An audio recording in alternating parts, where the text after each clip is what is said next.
नमस्कार बंधुरा रिंकुर हेसेले स्वागत। चलुन बंधुरा आज के आमी थोड़ रेसिपी करे देखाबो। आमी एखाने कला थोड़ आलू बेगुन परिमाण मतो केटे नियेछि और पेंयाज कुचि नियेछि और नियेछि आदा और जिरे आमी एकसाथे पेस्ट करे नेब। प्रथमे गरम तेले आमी कला थोड़ और आलू একসাথে হালকা ভাবে ভেজে নেব। পরিমাণ মতো লবণ ও হলুদ নিয়ে নেব।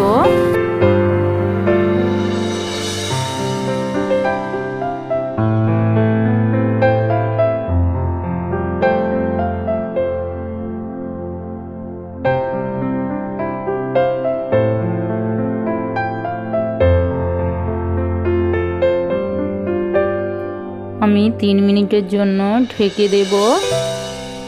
3 মিনিট পর ঢাকা সরিয়ে কেটে রাখা বেগুনগুলো অ্যাড করব। আমি আরও 2 থেকে 3 মিনিটের মতো নাড়াচাড়া করে ভেজে নেব।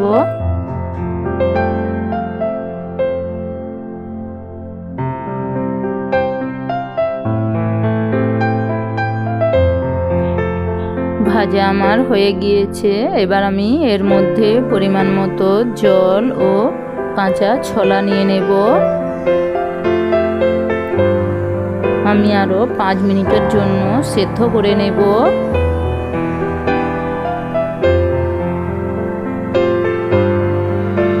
সেদ্ধ হয়ে গিয়েছে, আমি এবার একটা পাত্রে নামিয়ে নেব।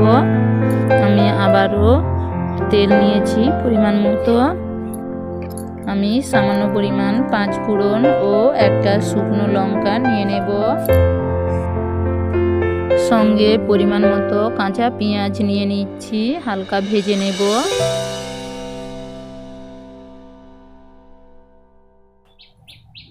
এবার আমি এর মধ্যে পরিমাণ মতো আদা নিয়ে নেব।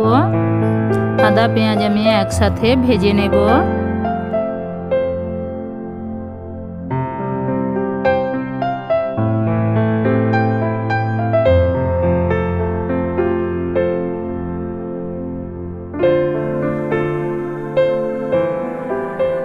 আদা পেঁয়াজ ভাজা হয়ে গেলে আমি এর মধ্যে পরিমাণ মতো হলুদ গুঁড়ো ও লঙ্কা গুঁড়ো অ্যাড করব।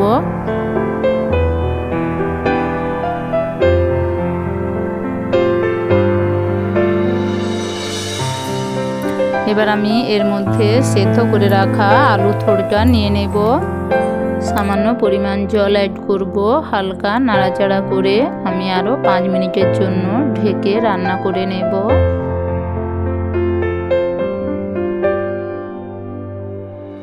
আমি সামান্য পরিমাণ লবণ নিয়ে নিচ্ছি। আমি আমার পরিমাণ মতো নিয়েছি।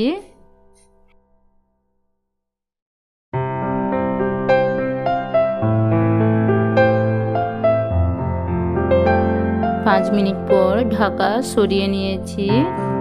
থোড়ের সবজি প্রায় আমার হয়ে এসেছে। আমি আরও 1 থেকে 2 মিনিটের মতো নাড়াচাড়া করে সবজিটা নামিয়ে নেব।